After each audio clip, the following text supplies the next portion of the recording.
Dialysis सिर्फ एक machine नहीं है, बल्कि ये डायलिसिस मरीज को मौत के मुंह से वापस लाती है। जब किसी मरीज के गुर्दे काम करना छोड़ देते हैं तो उसकी बॉडी में जहरीले मादे और पानी बनना शुरू हो जाता है, जिसकी वजह से अगर वक्त पर डायलिसिस ना किए जाएं तो उस शख्स की मौत भी वाक़या हो सकती है। अस्सलाम वालेकुम दोस्तों, मेरा नाम मोहम्मद अहमद है और आप देख रहे हैं डायलिसिस लाइव विद अहमद। आज की वीडियो में हम बात करेंगे कि डायलिसिस क्या होता है और ये क्यों ज़रूरी है, और ये मशीन किस तरह एक किडनी फेलियर की जान बचाती है। अगर आप या आपका कोई भी अपना इस मसले से गुजर रहा है तो ये आज की वीडियो आपके लिए है। Number 1, what is dialysis. Dialysis एक आर्टिफिशियल किडनी के तौर पर काम करता है। जब हमारे गुर्दे काम करना छोड़ देते हैं, नॉर्मली हमारे गुर्दों का काम होता है जिस्म से फाजिल मादों को निकालना, अज़ाफ़ी पानी को निकालना और खून को साफ रखना। लेकिन जब हमारे गुर्दे काम करना छोड़ देते हैं तो ये सब जहरीले मादे हमारे खून में आहिस्ता आहिस्ता जमा होना शुरू हो जाते हैं, और यहाँ पर डायलिसिस एक आर्टिफिशियल किडनी के तौर पर काम करती है। ये हमारे खून को साफ करती है और हमें जिंदा रखने के काम आती है। अब हम बात करते हैं कि डायलिसिस की जरूरत क्यों पेश आती है। डायलिसिस की जरूरत हर गुर्दे के मरीज को नहीं होती। ये 3 तरह के मरीजों को डायलिसिस की जरूरत होती है। नंबर 1, ESRD पेशेंट, यानी कि and stage of renal disease.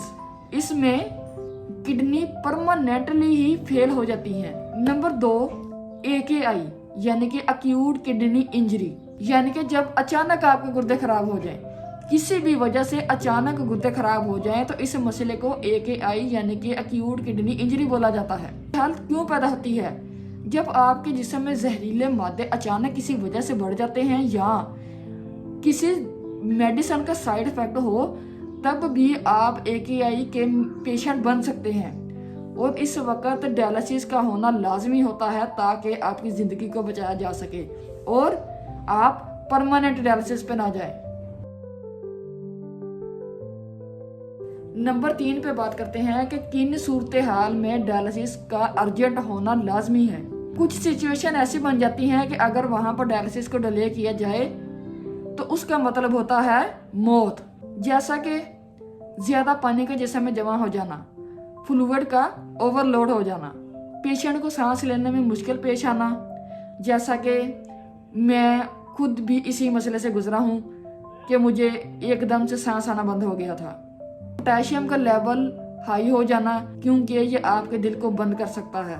Severe vomiting का हो जाना, हार्ट के इर्द गिर्द पानी का जमा हो जाना, ये सब ऐसी सिचुएशन हो जाती हैं कि इसमें डायलिसिस का होना लाजमी होता है, वरना ये आपके लिए खतरनाक भी हो सकता है। अच्छा जी, नंबर 4 पे हम बात करते हैं कि डायलिसिस की कितनी इकसाम है। डायलिसिस की मेन 2 इकसाम होती हैं। Number 1, haemodialysis, peritoneal dialysis. Number 1, haemodialysis. Haemodialysis सबसे कॉमन टाइप है। इसमें आपके डायलिसिस एक मशीन के जरिए किए जाते हैं। आपको मशीन के साथ जुड़ना पड़ता है 3 से 4 घंटे के लिए, और वीक में 2 से 3 दफा। नंबर 2 पे आ जाते हैं पेरिटोनियल डायलिसिस। ये घर पर डायलिसिस किए जा सकते हैं और आपके पेट में एक रास्ता बना दिया जाता है, कैथेटर डाल दी जाती है, जिसकी वजह से आप घर पर भी डायलिसिस कर सकते हैं। देखिए, डायलिसिस सिर्फ एक ट्रीटमेंट नहीं है, बल्कि ये एक जिंदगी का नया आगाज होता है, क्योंकि एक डायलिसिस पेशेंट रोज जिंदा रहने के लिए फाइट करता है। और डायलिसिस पेशेंट एक सिर्फ पेशेंट नहीं है, बल्कि ये एक वॉरियर है। अगर तो आप किसी भी डायलिसिस पेशेंट को जानते हैं तो उसको सपोर्ट लाजमी किया करें, क्योंकि डायलिसिस पेशेंट को सपोर्ट की ज़रूरत होती है, उनकी लाइफ आसान नहीं होती। अगर तो आपको ये वीडियो हेल्पफुल लगी हो तो चैनल को सब्सक्राइब करें और आने वाली मालूमाती वीडियो से आगाह रहें। कमेंट सेक्शन में अपना सवाल लाजमी छोड़िए, मैं इंशाल्लाह लाजमी जवाब दूंगा। शुक्रिया।